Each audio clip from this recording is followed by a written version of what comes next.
Hello दोस्तों, स्वागत है हमारे चैनल पर आप सभी दोस्तों को। जय सिया राम, जय हनुमान।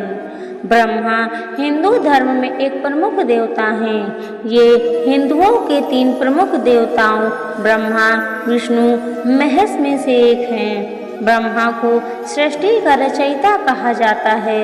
सृष्टि रचयिता से मतलब सिर्फ जीवों की सृष्टि से है। तीनों देवताओं में ब्रह्मा जी का चित्रण प्रथम और सबसे वृद्ध देवता के रूप में किया गया है। अक्सर देवता सुर और दैत्य असुर प्रतिद्वंदिता के चलते अपनी शक्ति बढ़ाने के लिए ब्रह्मा की तपस्या करके उनसे अमर अजय होने का वरदान प्राप्त करते रहते हैं। इनके अलावा भी सामान्य मनुष्यों ने भी ब्रह्मा की तपस्या करके वरदान हासिल किए हैं। हम यहाँ बताएंगे ब्रह्मा के वे 10 वरदान, जिनके कारण देवता ही नहीं खुद ब्रह्मा, विष्णु और महेश की मुसीबत में पड़ गए थे। पहला वरदान हिरण्याक्ष और हिरण्याकश्यप को दिया वरदान। ब्रह्मा जी ने ऋषि कश्यप के असुर पुत्र हिरण्याक्ष और हिरण्याकश्यप को अजय अमर होने के वरदान दिया था, जिसके चलते दोनों भाइयों ने संपूर्ण धरती पर अपना साम्राज्य स्थापित कर खुद को ईश्वर घोषित कर दिया था। चारों ओर हाहाकार मचा हुआ था। देवी देवता, मानव, वानर आदि सभी त्रास्त हो चले थे। तब भगवान विष्णु को इनका वध करने के लिए अवतार लेना पड़ा। हिरण्याक्ष को मारने के लिए वाराह अवतार और हिरण्याकश्यप को मारने के लिए नरसिंह अवतार लेना पड़ा। दोनों की कहानी से आप अवगत ही होंगे। दूसरा वरदान तारकासुर। तारकासुर असुरों में सबसे शक्तिशाली असुर था। उसके अत्याचारों से सभी देवी देवताओं त्रास हो गए थे। सभी ने ब्रह्मा जी की शरण ली। ब्रह्मा जी ने कहा कि शिव जी से प्रार्थना करो, क्योंकि शिव पार्वती का पुत्र ही तारकासुर का वध कर सकता है। लेकिन उस वक्त शिव जी गहन समाधि में थे। उनकी समाधि तोड़ने की कौन हिम्मत कर सकता था। उनकी समाधि तोड़ना भी जरूरी थी, क्योंकि उनकी समाधि टूटने के बाद ही शिव पार्वती का मिलन होता और फिर उनसे जो पुत्र उत्पन्न होता वह देवताओं का सेनापति बनता। तब देवताओं ने युक्ति अनुसार कामदेव को समाधि भंग करने के लिए राजी कर लिया। देवताओं के कहने पर कामदेव ने उनकी समाधि भंग कर दी, लेकिन उसे शिव के क्रोध का सामना करना पड़ा और अपना शरीर गंवाना पड़ा।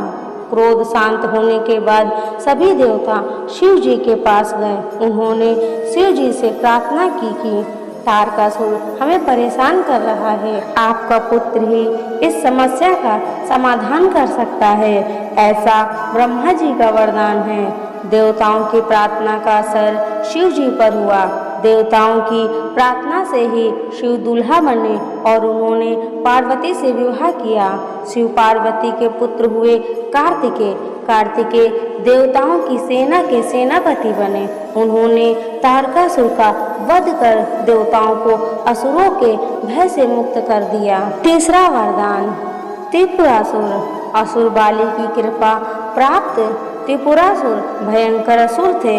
महाभारत के कर्ण पर्व में त्रिपुरासुर के वध की कथा बड़े विस्तार से मिलती है। भगवान कार्तिकेय द्वारा तारकासुर का वध करने के बाद उसके तीनों पुत्रों ने देवताओं से बदला लेने का प्रण कर लिया। तीनों पुत्र तपस्या करने के लिए जंगल में चले गए और हजारों वर्ष तक कठोर तपस्या करके ब्रह्मा जी को प्रसन्न किया। तीनों ने ब्रह्मा जी से अमरता का वरदान मांगा। ब्रह्मा जी ने उन्हें मना कर दिया और कहने लगे कि कोई ऐसी शर्त रख लो जो अत्यंत कठिन हो। उस शर्त के पूरा होने पर ही तुम्हारी मृत्यु हो। तीनों ने खूब विचार कर ब्रह्मा जी से वरदान मांगा, हे प्रभु, आप हमारे लिए 3 पुरियों का निर्माण कर दे। और वह तीनों पुरियां जब अभिजीत नक्षत्र में एक पंक्ति में खड़ी हों और कोई क्रोध जीत अत्यंत शांत अवस्था में असंभव रथ और असंभव बाण का सहारा लेकर हमें मारना चाहे तब हमारी मृत्यु हो। ब्रह्मा जी ने कहा, तथास्तु। शर्त के अनुसार उन्हें 3 पुरियां नगर प्रदान की गईं। तारकाक्ष के लिए स्वर्णपुरी, कमलाक्ष के लिए रजतपुरी और विधुनमाली के लिए लोहपुरी का निर्माण विश्वकर्मा ने कर दिया। इन तीनों असुरों को ही त्रिपुरासुर कहा जाता था। इन तीनों भाइयों ने इन पुरियों में रहते हुए 7 लोकों को आतंकित कर दिया। वे जहाँ भी जाते समस्त सत्पुरुषों को सताते रहते, यहाँ तक कि उन्होंने देवताओं को भी उनके लोकों से बाहर निकाल दिया। सभी देवताओं ने मिलकर अपना सारा बल लगाया, लेकिन त्रिपुरासुर का प्रतिकार नहीं कर सके और अंत में सभी देवताओं को तीनों से छुपकर रहना पड़ा। अंत में सभी को शिव की शरण में जाना पड़ा। भगवान शंकर ने कहा, सब मिल करके प्रयास क्यों नहीं करते? देवताओं ने कहा, यह हम करके देख चुके हैं। तब शिव ने कहा, मैं अपना आधा बल तुम्हें देता हूँ और तुम फिर प्रयास करके देखो। लेकिन संपूर्ण देवता सदा शिव के आधे बल को संभालने में असमर्थ रहे। तब शिव ने स्वयं त्रिपुरासुर का संहार करने का संकल्प लिया। सभी देवताओं ने शिव को अपना अपना आधा बल समर्पित कर दिया। अब उनके लिए रथ और धनुष बाण की तैयारी होने लगी, जिससे रथ स्थल पर पहुंचकर तीनों असुरों का संहार किया जा सके। इस असंभव रथ का पुराणों में विस्तार से वर्णन मिलता है। पृथ्वी को ही भगवान ने रथ बनाया। सूर्य और चंद्रमा पहिए बन गए, सृष्टि सारथी बने। विष्णु बाण, मेरु पर्वत धनुष और वासुकी बने उस धनुष की डोर। इस प्रकार असंभव रथ तैयार हुआ और संहार की सारी लीला रची गई। जिस समय भगवान उस रथ पर सवार हुए, तब सकल देवताओं द्वारा संभाला हुआ वह रथ भी डगमगाने लगा। तभी विष्णु भगवान विश्रम्भ बनकर उस रथ में जा जुड़े। उस घोड़ों और विश्रम्भ की पीठ पर सवार होकर महादेव ने उस असुर नगर को देखा और वासुपत अस्त्र का साधन कर तीनों पुरों को एकत्र होने का संकल्प करने लगे। उस अमोघ बाण में विष्णु, वायु, अग्नि और यम चारों ही समाहित थे। अभिजीत नक्षत्र में उन तीनों पुरियों के एकत्रित होते ही भगवान शंकर ने अपने बाण से पुरियों को जलाकर भस्म कर दिया और तब से ही भगवान शंकर त्रिपुरांतक बन गए। त्रिपुरासुर को जलाकर भस्म करने के बाद भोले रुद्र का हृदय द्रवित हो उठा और उनकी आंखों से आंसू टपक गए। आंसू जहाँ गिरे वहाँ रुद्राक्ष का वृक्ष उग आया। रुद्र का अर्थ शिव और अक्ष का अर्थ आंख अथवा आत्मा। चौथा वरदान। महिषासुर असुर सम्राट रंभ और उसके भाई करम्ब ने अग्नि और वरुण देव को प्रसन्न कर उनसे वरदान प्राप्त किया था। जहां अग्निदेव को प्रसन्न करने के लिए असुर रंभ ने आग के छल्ले में बैठकर कठोर तप किया था, वहीं करम्ब ने जल के भीतर रहकर वरुण देव के लिए तपस्या की थी। अंत में इंद्रदेव ने मगरमच्छ का रूप लेकर करम्ब का वध कर दिया था और बाद में इंद्र के वज्र के वार से रंभ की मृत्यु हुई थी। पानी में रहने वाली भैंस और असुर सम्राट रंभ की संतान महिषासुर ने भी घोर तपस्या की। रंभासुर का पुत्र था महिषासुर, जो अत्यंत शक्तिशाली था। उसने अमर होने की इच्छा से ब्रह्मा को प्रसन्न करने के लिए बड़ी कठिन तपस्या की थी। ब्रह्मा जी उसके तप से प्रसन्न हुए। वे हंस पर बैठकर महिषासुर के निकट आए और बोले, वत्स उठो, इच्छानुसार वर मांगो। महिषासुर ने उनसे अमर होने का वर मांगा। ब्रह्मा जी ने कहा, वत्स, एक मृत्यु को छोड़कर जो कुछ भी चाहो मैं तुम्हें प्रदान कर सकता हूँ, क्योंकि जन्मे हुए प्राणी का मरना तय होता है। महिषासुर ने बहुत सोचा और फिर कहा, ठीक है प्रभु। देवता, असुर और मानो किसी से मेरी मृत्यु न हो, किसी स्त्री के हाथ से मेरी मृत्यु निश्चित करने की कृपा करें। ब्रह्मा जी तथास्तु एवं कहकर अपने लोग चले गए। वर प्राप्त करके लौटने के बाद महिषासुर समस्त दैत्यों का राजा बन गया। उसने दैत्यों की विशाल सेना का गठन कर पाताल और मृत्युलोक पर आक्रमण कर समस्त को अपने अधीन कर लिया। फिर उसने देवताओं के इंद्रलोक पर आक्रमण किया। इस युद्ध में भगवान विष्णु और शिव ने भी देवताओं का साथ दिया, लेकिन महिषासुर के हाथों सभी को पराजय का सामना करना पड़ा और देवलोक पर भी महिषासुर का अधिकार हो गया। वह त्रिलोकाधिपति बन गया। भगवान विष्णु ने सभी देवताओं के साथ मिलकर सबकी आदि कारण भगवती महाशक्ति की आराधना की। सभी देवताओं के शरीर से एक दिव्य तेज निकलकर एक परम सुंदरी स्त्री के रूप में प्रकट हुआ। हिमवान ने भगवती की सवारी के लिए सिंह दिया तथा सभी देवताओं ने अपने अपने अस्त्र शस्त्र महामाया की सेवा में प्रस्तुत किए। भगवती ने देवताओं पर प्रसन्न होकर उन्हें शीघ्र ही महिषासुर के भय से मुक्त करने का आश्वासन दिया। भगवती दुर्गा हिमालय पर पहुंचती और हठहास पूर्वक घोर गर्जना की। महिषासुर के असुरों के साथ उनका भयंकर युद्ध छिड़ गया।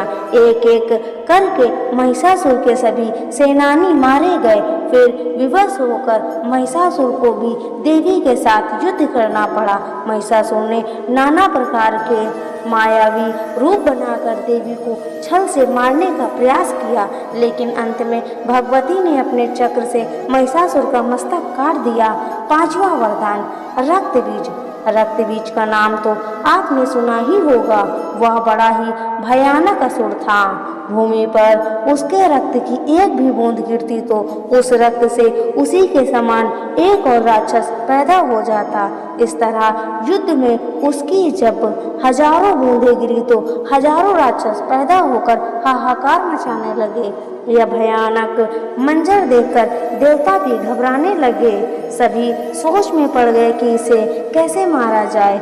यह रक्त बीज दरअसल अपने पूर्व जन्म में असुर सम्राट रंभ था, जिसको इंद्र ने तपस्या करते वक्त धोखे से मार दिया था। रक्त बीज के रूप में उसने फिर से घोर तपस्या की और यह वरदान प्राप्त किया कि उसके शरीर की एक भी बूंद अगर धरती पर गिरती है तो उससे एक और रक्त बीज उत्पन्न होगा। अंत में महादेव के कहने पर माता काली ने रक्त बीज का वध किया था। शक्ति की अवतार मां काली ने रक्त बीज का सिर काट कर उसके रक्त का पान किया ताकि उसके शरीर की एक भी बूंद धरती का स्पर्श न कर सके। छठा वरदान रावण को मिला वरदान। एक दिन कुबेर अपने पिता ऋषि विश्वा से मिलने आश्रम पहुंचे। तब केकसी ने कुबेर के वैभव को देखकर अपने पुत्रों रावण, कुंभकर्ण और विभीषण से कहा कि तुम्हें भी अपने भाई के समान वैभवशाली बनना चाहिए। इसके लिए तुम भगवान ब्रह्मा की तपस्या करो। माता की आज्ञा मान तीनों पुत्र भगवान ब्रह्मा के तप के लिए निकल गए। विभीषण पहले से ही धर्मात्मा थे। उन्होंने 5000 वर्ष एक पैर पर खड़े होकर घोर तप करके देवताओं से आशीर्वाद प्राप्त किया। इसके बाद 5000 वर्ष अपना मस्तक और हाथ उन पर रखकर तप किया, जिससे भगवान ब्रह्मा प्रसन्न हुए। विभीषण ने भगवान से असीम शक्ति का वर मांग लिया। विभीषण श्री राम के भक्त बने और आज भी वह अजय अमर हैं। कुंभकर्ण ने इंद्रपद की अभिलाषा से अपनी इंद्रियों को वश में रखकर 10,000 वर्ष तक कठोर तप किया।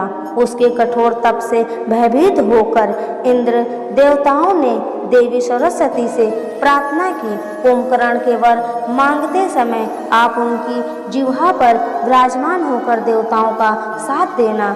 तब वर मांगते समय देवी सरस्वती कुंभकर्ण की जिह्वा पर विराजमान हो गई और कुंभ कुंभकर्ण ने इंद्रासन की जगह निंद्रासन मांग लिया। इधर रावण ने अपने भाइयों से भी अधिक कठोर तप किया। ऋषि विश्वा ने रावण को धर्म और पंडित्य की शिक्षा दी।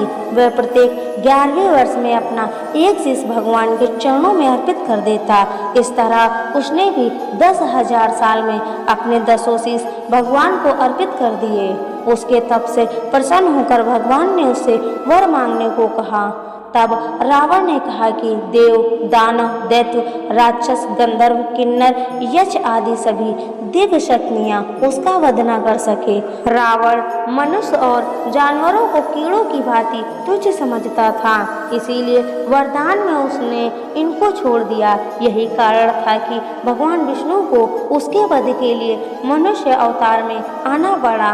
रावण ने अपनी शक्ति के बल पर शनि और यमराज को भी हरा दिया था। 7वां वरदान शुंभ और निशुंभ। शुंभ और निशुंभ नामक 2 बड़े ही भयानक दैत्य थे, जिन्होंने कठोर तप करके भगवान ब्रह्मा से वरदान हासिल किया था।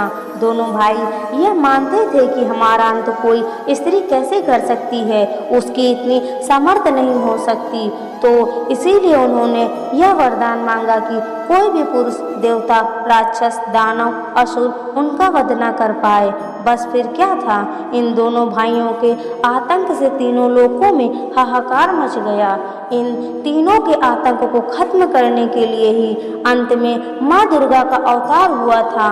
शुंभ और निशुंभ की तरह ही द्रुमलोचन, चंड और मुंड भी वरदान प्राप्त भयंकर असुर थे, जिसका वध कर माता भगवती चामुंडा नामक से प्रसिद्ध हुई। 8वां वरदान गयासुर। पौराणिक मान्यताओं और किंवदंतियों के अनुसार भस्मासुर के वंशजों में गयासुर नामक राक्षस ने कठिन तपस्या कर ब्रह्मा जी से वरदान प्राप्त किया था कि उसका शरीर देवताओं की तरह पवित्र हो जाए और लोग उसके दर्शन मात्र से पाप मुक्त हो जाएं। यह वरदान मिलने के बाद स्वर्ग की जनसंख्या बढ़ने लगी और सब कुछ प्रकृति के नियमों के विपरीत होने लगा। लोग बिना भय के पाप करने लगे और गयासुर के दर्शन से पाप मुक्त होने लगे।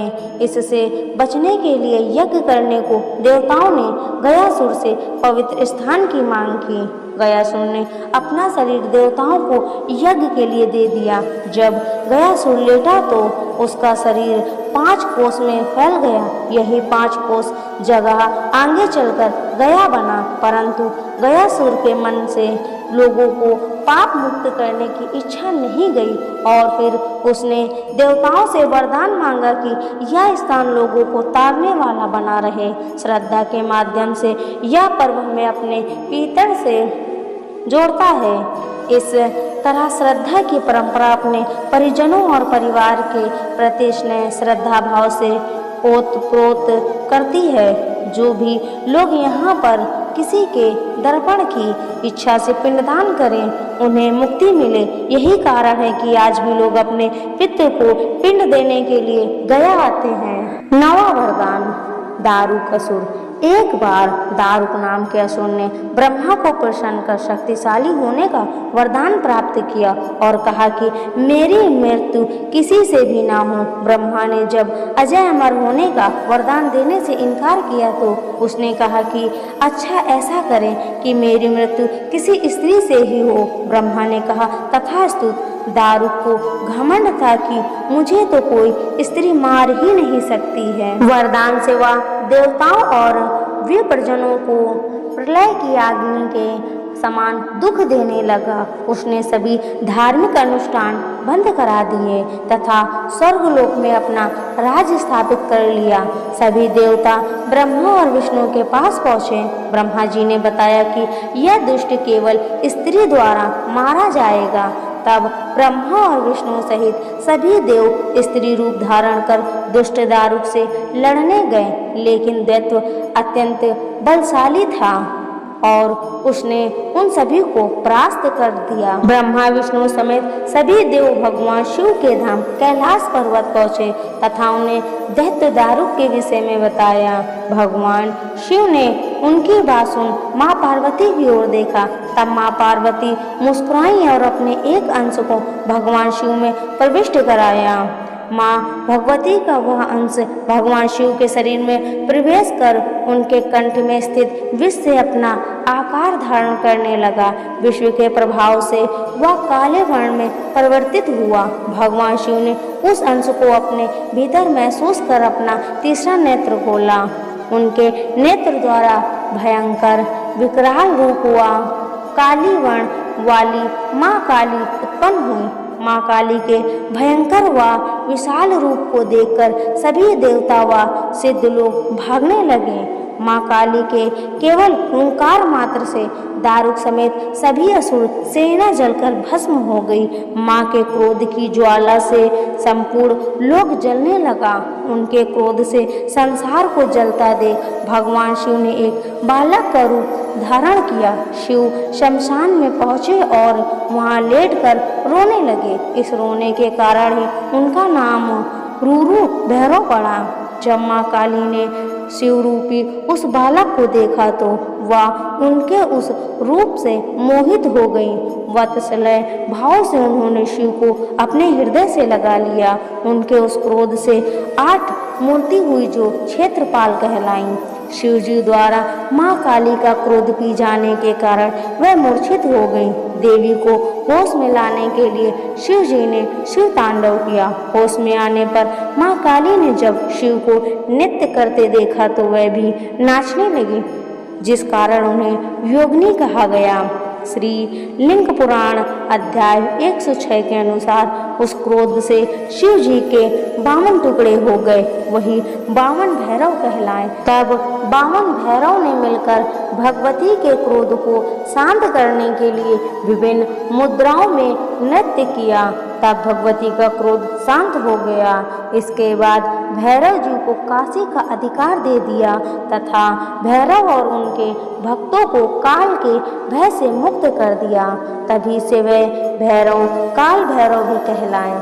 10वां वरदान कामदेव को वरदान। पौराणिक कथाओं के अनुसार कामदेव भगवान विष्णु और देवी लक्ष्मी के पुत्र माने जाते हैं। उनका विवाह रति, जिन्हें प्रेम और आकर्षण की देवी कहा जाता है, से हुआ है।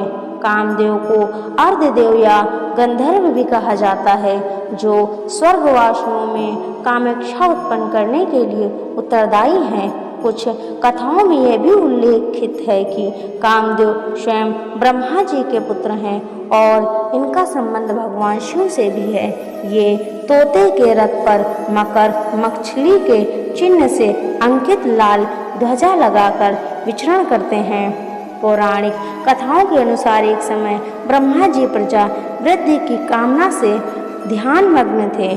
उसी समय उनके अंश से तेजस्वी पुत्र काम उत्पन्न हुए और कहने लगे कि मेरे लिए क्या आज्ञा है। तब ब्रह्मा जी बोले कि मैंने सृष्टि उत्पन्न करने के लिए प्रजातियों को उत्पन्न किया था, किंतु वे सृष्टि रचना में समर्थ नहीं हुए, इसीलिए मैं तुम्हें इस कार्य की आज्ञा देता हूँ। यह सुन कामदेव वहाँ से विदा होकर अदृश्य हो गए। यह देख ब्रह्मा जी क्रोधित हुए और श्राप दे दिया कि तुमने मेरा वचन नहीं माना, इसीलिए तुम्हारा जल्दी ही नाश हो जाएगा। श्राप सुनकर कामदेव भयभीत हो गए और हाथ जोड़कर ब्रह्मा के समक्ष क्षमा मांगने लगे। कामदेव की अनुदय विनय से ब्रह्मा जी प्रसन्न हुए। उन्होंने कहा कि मैं तुम्हें रहने के लिए 12 स्थान देता हूँ। स्त्री के कटाक्ष, केश राशि, जंघा, वक्ष, नाभि, जंगमूल, अधर, कोयल की कूक, चांदनी, वर्षा काल, चैत्र और वैशाख महीना। इस प्रकार कहकर ब्रह्मा जी ने कामदेव को पुष्प का धनुष और 5 बाण देकर विदा कर दिए। ब्रह्मा जी से मिले वरदान की सहायता से कामदेव तीनों लोकों में भ्रमण करने लगे और भूत, पिशाच, गंधर्व, यक्ष सभी को काम ने अपने वशीभूत कर लिया। फिर मछली का ध्वज लगाकर कामदेव अपनी पत्नी रति के साथ संसार के सभी प्राणियों को अपने वशीभूत करने बढ़े। इसी क्रम में वह शिव जी के पास पहुँचे। भगवान शिव तब तपस्या में लीन थे। तभी कामदेव छोटे से जंतु का सूक्ष्म रूप लेकर कण के छिद्र से भगवान शिव के शरीर में प्रवेश कर गए। इससे शिव जी का मन चंचल हो गया।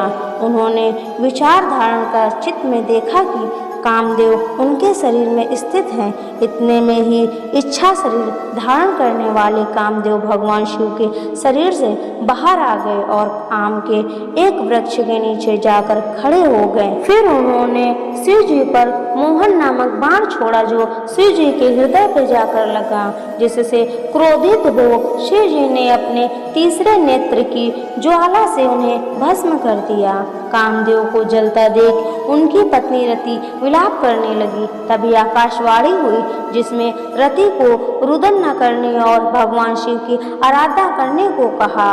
फिर रति ने श्रद्धा पूर्वक भगवान शंकर की प्रार्थना की। रति की प्रार्थना से प्रसन्न होकर शिव जी ने कहा कि कामदेव ने मेरे मन को विचलित किया था, इसलिए मैंने उन्हें भस्म कर दिया। अब अगर यह अग्नि रूप में महाकाल वन में जाकर शिवलिंग की आराधना करेंगे तो इनका उद्धार होगा। तब कामदेव महाकाल वन आए और उन्होंने पूर्व भक्ति भाव से शिवलिंग की उपासना की। उपासना के फलस्वरूप शिव जी ने प्रसन्न होकर कहा कि अब अगर शरीर के बिन रहकर महाकाल वन में जाकर शिवलिंग की आराधना करेंगे तो इनका उद्धार होगा।